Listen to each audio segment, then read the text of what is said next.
қандай да бір мақала жазсаңыз, ғылыми конференцияларға баяндама, ғылыми жоба, бакалавр, магистратура, докторантура, диссертациялардың тақырыбын мынадай қылып қоймаңыз. Неге екенін осы видеомда айтатын боламын. Мен Бану, эссе қалай жазылады, мақала қалай жазылады, бакалавр, диссертациялар жазу жөнінде кеңес беріп жүрмін. Өзімнің ес-сөз YouTube каналымда эссе қалай жазылады, мақала қалай жазылады деген видеолар бар. Мен бұл батылдықты қайдан алып отырмын? Жас кезімде Түркияда Скопусқа кіретін білікті журналында ғылыми қызметкер болып жүрген кезде Қазақстаннан келген беделді ғалымдардың мақалаларын, ғылыми баяндамаларын дайындау, аудару сияқты жұмыстармен жас кезімде көп айналыстым, және түрік тілінен османлы әдебиетін PhD оқыдым. Сол кезде Стамбулдағы Сүлеймания қолжазбалар қорында жұмыс жасаған тәжірибем бар. Видеомның басында айтқан мақалалардың тақырыбын былай деп қоймаңыздар дегенді абай жөнінде ғылыми зерттеулер бойынша түсіндірейін. Себебі ғылым жөнінде сөйлеу Акимат қайда қарап отыр деп сөйлегенге ұқсамайды. Себебі Акимат қайда қарап отыр деп 6 жастар баладан 60 жастар кісіге дейін айтуға болады. Себебі ол жерде айтылатын сындар көзге көрініп тұратын нәрселер. Ал енді ғылым жөнінде бір нәрсе айту үшін кәдімгідей зерттеу жүргізуің керек, және нақты дәлелдерің болу керек. Ғылыми мақала жазғанда мынадай тақырыптарды қоймаңыздар деп видеомның басында айтқан тақырыптар мынадай тақырыптар. Осы тақырыптарды қойып ғылыми халықаралық конференцияда сөйлеп отырған кісілер осал кісілер емес, осы алдыңғы қатарлы ғалым профессорлар. Бұндай тақырыптарды неге қоймау керек? Бұл тақырыптарды қоймайтын себебіміз, кез келген жерде ғылым жөнінде сөйлеу үшін сөйленген нәрсең айтып отырғандай, өзіңе дейінгі жасалған ғылымға сүйенуің керек, және сен не істедің осы ғылымда, соны айтуың керексің, және өлшенген болу керек айтылған дүниелерің. Осы тақырыптарды Абай жөнінде айтқанда көпшілігі Абай әлі осы күнге дейін зерттелген жоқ дейді. Біз Абайды зерттей алмай жатырмыз, біз Абайды түсінбей жатырмыз дейді. Осы әңгімені естімеген қазақ жоқ шығар. Абайдың библиографиялық, ғылыми библиографиясының Абай туралы не бар, не жоқ, барлығы осы кітап. Сіздерге мынадай бір көрсетейін график. Осы графикте Абайдың әр жылдары шыққан тек қана өзінің шығармалар жинағы шыққан көрінеді. Тек қана Абайдың шығармаларын өлеңдер мен қара сөздерінің басылғанына жайында мынау график. Осыны санап шықтық, 184. Енді осы жайында академик Серік Қирабаевтың 5-ші томында да айтады, Абайдың шығармалары көбінесе юбилей кезінде шығады да, және асығыс шығады деп. Мынау Абай тану жөнінде Абай тану кітап, 50 томдық Абай тану жинағы. Енді қарайтын болсақ, осы видеоны жасаушы мен зерттеп қараған кезімде, қазір зерттеу жүргізу оңай ғой, әлеуметтік желілерден қарайсың, және Абай жайында жазылып сызылған ашық қолжетімді дерекқорлар өте көп, сол жерден қарайсың.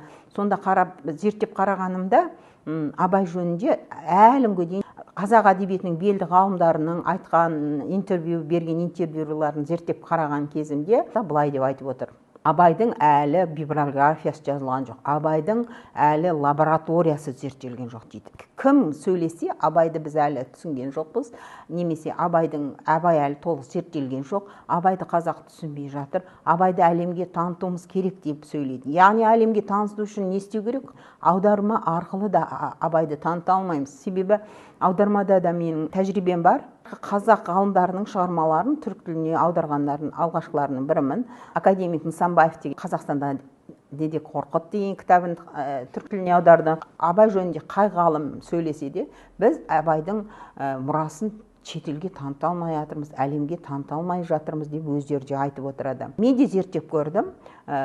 Бізде Скопусқа кімдер мақала жазады деген видеом бар. Сол кезде тағы да Скопустағы беделді ғалымдар осы әлемге қандай мақалалар жазып жатыр екен деп зерттеп қараған кезінде Абайды нақты мысалға алдым.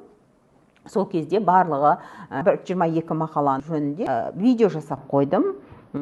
Видеоның басында айтқан, егер ғылыми мақала жазатын болсаңыз, ғылыми конференцияларға баяндама тақырыбын алатын болсаңыздар, осындай тақырыптар алмаңыздар деп айтқан тақырыптарға келетін болсақ, бұл тақырыптарды айтқан еліміздегі ең мықты абайтанушы ғалымдардың халықаралық конференциясында сөйлеген сөздері міне мынадай. Абайдың лирикасының қазақ әдебиетіндегі орны, Абайдың даналығы деп кете береді. Осы ғалымдардың осы тақырыптарына қарап отырып, Википедия деген нәрсе бар ғой, сол Википедиядан іздестіріп көрейік міне. Википедиядан қарасақ, Абайдың даналығы деп жазсақ, ең алғашқы Википедияда осы Абайдың даналығы жөнінде айтады. Гуглға жазсақ, Абай лирикасының қазақ әдебиетіндегі орны деп жазсақ, Гуглдан бізге миллион мәтін шығарып береді.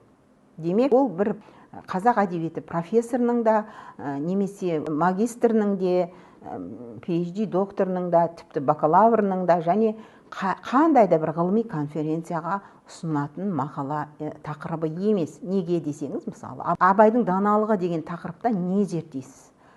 Не зерттейсіз? Абайдың дана екенін, Абайдың қазақтың бас ақыны екені, дана екені, философ екені, сонау 13-ші жылдары жазылған. Ал енді сіз 2024 жылы осындай бір Абайдың даналығы деген мақалаға тақырып қоятын болсаңыз, нені зерттейсіз, нені өлшейсіз? Абай жөнінде тек қана өзінің шығармалары 184 рет жарияланған екен. Өлеңдер мен шығармалар 184 рет кітабы шыққан. Және оған ашық электрондық дерекқорларды қосыңыз. Кез келген Абай жөнінде қазір электрондық дереккөздер өте көп. Соған қарамастан 184 рет шығарудың бір мағынасы бар ма? Енді 180 жылдығында осында ғалымдар ескергені жөн-ау. Айтайын дегенім, қазіргі кезде әлеуметтік желіде блогерларды сынап жатады. Ғалымдардың сол блогерлардан үйренетіні өте көп. Блогерлардан нені үйренуге болады? Блогерлар өзінің аудиториясымен өте жақсы жұмыс жасайды. Олар аудитория нені қалайды, қандай сұраныс, осығанға дейін не айтылып жатыр, әлемде блогерлікте қандай нәрселер айтылып жатыр. Міне сол тақырыпты және аудиториясына лайықтап ұсынады ғой.